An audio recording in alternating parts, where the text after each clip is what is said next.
Hello friends, my name is Anuja Anil Sanjay.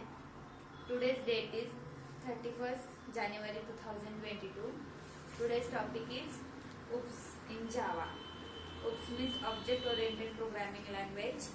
That can be it is a paradigm to provides the many concepts like inheritance, polymorphism, abstraction, etc. Then the main aim of object-oriented programming language is to implement the real-world entities like object, class. That's it. And what is next is what is the class? Class is a collection of objects or a blueprint. Then, for example, vehicle is a class, and car, truck, bus is the object of this class. And the syntax of class, to declare the class, is a class, access modifier, then class, and the next is a class name. Access modifier also it is a private, protected, and public, and default. These are the access modifier in Java. In public, the public we can access the methods in a multiple packages and within a one project. Then next is protected. In protected, the method is accessible in within a package and also in a class. And then next is a private. In private, we the access only a class, not in a package, or not multiple package, or not in a multiple projects. We can access only a class in a class itself. Then next is a default. Default has a absence of protected access modifier.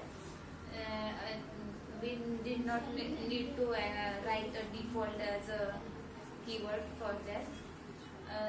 By default, it is a protected or else default access modifier. Then next is a next concept is a object. Object is an instance of a class. It is a real entity. Then when we create an object of the class, we can use syntax of object is a class name, then object name is equal to new, and then class name. The new keyword is used for the creating the objects in a Java.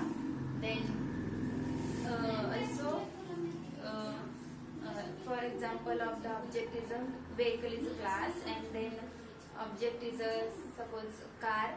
Then object is provides states and behaviors of the class object. Then in car object, the states are its brand, price, and what is the type. And behavior of the object car is stop, start, gear changing, acceleration. These are the behavior of the car object. This all about the object. Then next is inheritance. In Java, inheritance we use. Then in inheritance, the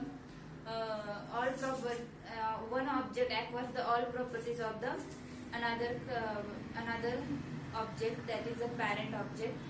In this, we use the one parent class, and all the properties of the parent class can derive in acquires in a derived class, or also child class. This is the base also called as a parent class, also called as a base class, and child class also as a derived class.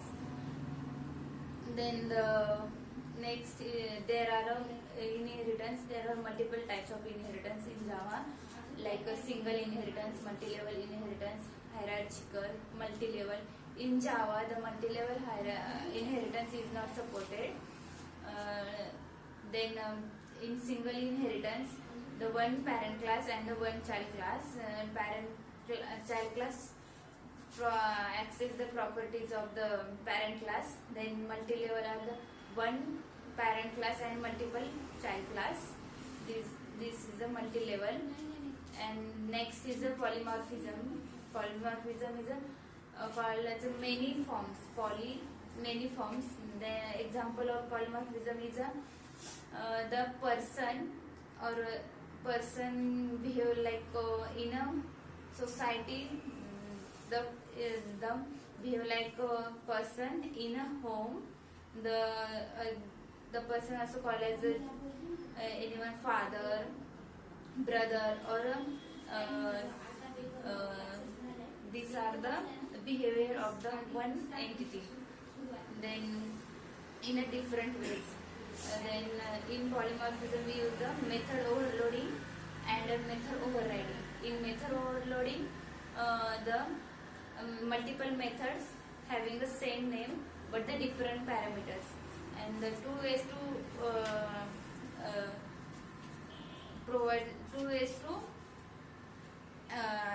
acquire the method overloading by changing the number of arguments or by changing the data types.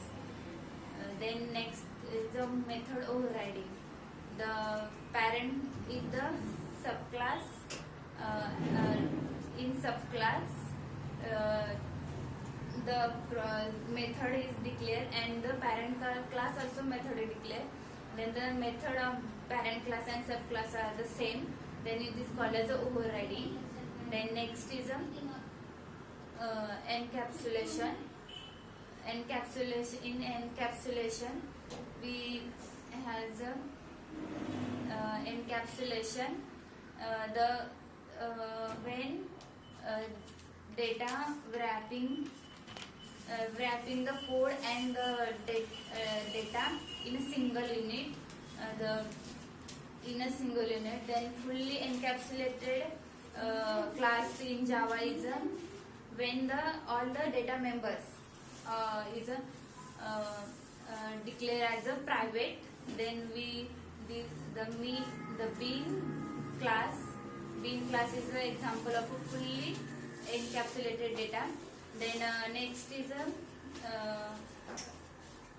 abstraction. In abstraction, hiding in essential details and showing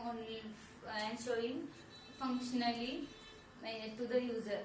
For example is an ATM machine. In ATM we draw the cash after inserting the card or PIN number. Then in this we only know the how to get the cash, but in internally we don't know the how to perform this task. This is the real-time example of abstraction. These are the all concepts of OOPS in Java. Thank you.